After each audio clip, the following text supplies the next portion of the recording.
Assalamualaikum warahmatullahi wabarakatuh. Nama saya Raffi Yuda Prawira.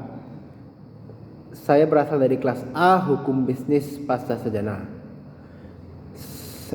Saya akan membuat sebuah video penjelasan dari sebuah perkara untuk menyelesaikan ujian tengah semester dari mata kuliah larangan monopoli dan PUTS yang diampu oleh Ibu Dr.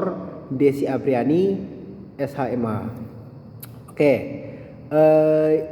perkara yang akan saya bahas ini dengan nomor 09 KPPU strip K 2020. Dari perkara ini hanya ada satu pihak yang terlapor, yaitu PT Sinar Ternak Sejahtera yang disingkat PT STS. Nah, PT STS ini berlokasi di Kota Bandar Lampung yang didirikan berdasarkan akta pendirian yang dimuat dalam akta nomor 4 tanggal 13 Desember 2006 yang dibuat oleh Iksan, notaris di Bekasi. Berdasarkan dokumen perizinan berusaha berbasis resiko yang diterbitkan oleh Menteri Investasi atau Kepala Badan Koordinasi Penanaman Modal, terlapor memiliki nomor induk berusaha dengan nomor 8120 1069 82907 yang diterbitkan di Jakarta pada tanggal 20 Desember 2018.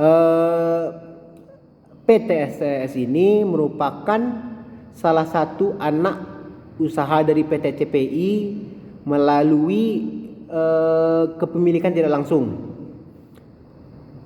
dari PT Prospek Pratama. Dari PT Prospek Karyatama yang berdasarkan laporan tahunan pada tahun 2019 memiliki saham sebesar 99% oleh PT Prospek Karyatama, bahwa berdasarkan akta tanggal 15 Agustus 2018 modal dasar PT STS ini adalah 600 miliar dan modal yang ditempatkannya adalah sebesar 520 sekian miliar. Nah, PT STS ini merupakan badan hukum yang bergerak pada sektor pertanian, kehutanan, dan perikanan yang berfokus pada budidaya ayam peternak,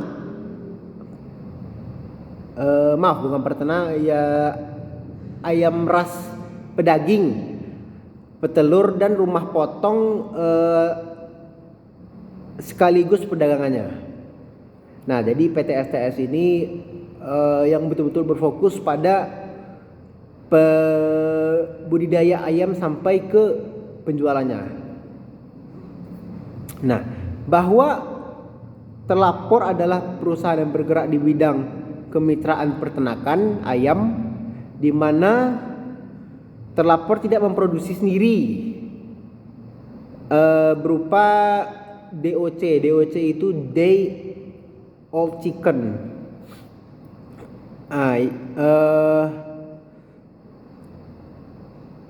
Dan ada pakan ayam dan beberapa obat-obatan. Namun terlapor membeli Sapronak dari perusahaan yang terafiliasi atau kelompok usaha dari terlapor sendiri dengan cara adanya pembagian profit. Nah, objek perkara dari kasus ini adalah pelaksanaan kemitraan yang dilakukan oleh terlapor dalam perjanjian kerjasama yang di dalamnya mengatur tentang program pembangunan dan modernisasi kandang. Dugaan pelanggarannya ada pada pasal 35 ayat 1 Undang-Undang Nomor 20 Tahun 2008 dengan usaha mikro kecil, menengah, yang dimana berbunyi pasal 35 ini berbunyi usaha besar dilarang memiliki atau menguasai usaha mikro kecil menengah sebagai mitra usahanya dalam pelaksanaan hubungan kemitraan sebagaimana yang diatur pada pasal 26 Undang-Undang nomor 20 tahun 2008 ini. Nah, yang kita tahu adanya pertimbangan hakim. Pertimbangan hakim dalam perkara ini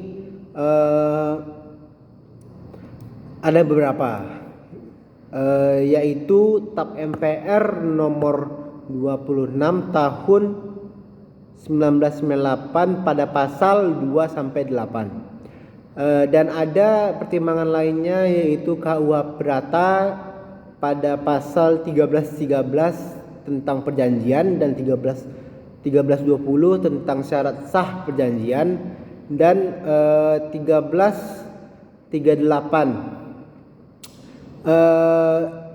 dan yang pastinya ada pertimbangan mengenai Undang-Undang Nomor 18 Tahun 2009 tentang peternakan dan kesehatan hewan yang dimana sudah diubah menjadi pasal 41 tahun 2014 untuk mempertimbangkannya bibit dan pakan yang beredar wajib memiliki sertifikat layak bibit dan memenuhi standar dan banyak pertimbangan lainnya. Selanjutnya menjadi pertimbangan yaitu ada keterangan beberapa ahli. Ahli yang pertama yaitu ahli hukum Profesor Dr. Ermanto Fahamsyah SHMA yang pokoknya menyatakan bahwa satu, prinsip dalam kemitraan Indonesia itu secara eksplisit adanya prinsip saling memerlukan, saling percaya, saling memperkuat dan saling menguntungkan. Tujuan dari kemitraan ini apapun bentuknya adalah untuk menciptakan kemandirian bagi para pihak yang bermitra. Khususnya pihak yang relatif mempunyai kedudukan yang lebih lemah, di mana dalam pola kemitraan inti plasma pihak yang lemah adalah plasma.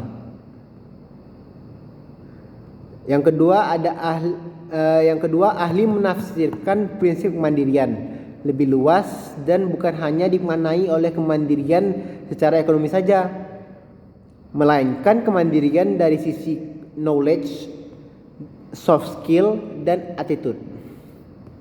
Yang ketiga ada jika prinsip saling memerlukan, saling mempercayai dan saling memperkuat dan saling menguntungkan ini benar-benar dilaksanakan, maka kemandirian mitra dan dari hasil kemitraan itu dapat dicapai. Apabila kehendak dua belah pihak atau salah satu pihak saja mengatakan bahwa kemitraan itu tidak mengarahkan pada prinsip tersebut, tentunya ini dapat menjadi jadi suatu dasar hukum untuk meminta suatu negosiasi diulang. Lalu adanya ahli dari Direktorat Jenderal Peternakan dan Kesehatan Hewan Kementerian Pertanian dan keterangan dari ahli hukum Dr. Yunanto SHM Hum yang menjelaskan dari sisi keperdataan dan kontrak. Selanjutnya yang menjadikan pertimbangan hakim bahwa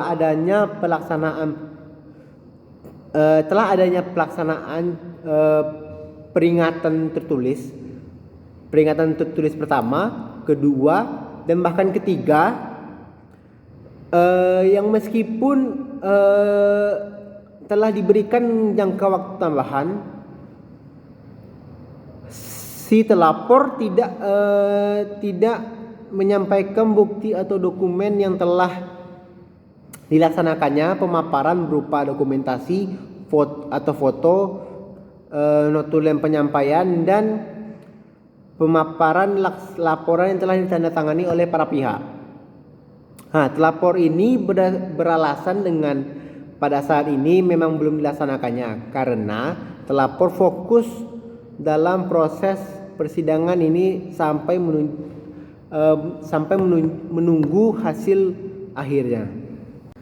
Selanjutnya menjadi pertimbangan hakim yaitu adanya pengaturan kesepakatan harga jual beli tanah dan kandang plasma yang dimana telah diperintahkan untuk perbaikan kembali dengan untuk mengatur kesepakatan harga jual beli tanah dan kandang plasma yang harus berdasarkan harga pasar dan dengan memenuhi kewajaran dan kepatutan. Penentuan harga awal ini berdasarkan NJOP mengindikasikan upaya penentuan harga jual secara sepihak oleh terlapor. Amar putusannya yaitu terlapor terbukti melanggar pada pasal 35 ayat 1 nomor Undang-Undang 8 tahun 2008 ini yang sebagaimana diduga pelanggarannya pada pasal ini seperti yang dijelaskan pada awal. Selanjutnya izin terlapor akan dicabut kalau tidak memenuhi syarat yang harus dilakukan pada amar putusan. Selanjutnya ada terlapor harus membayar sebesar 10 miliar rupiah dengan selambat-lambatnya 30 hari atau 1 bulan.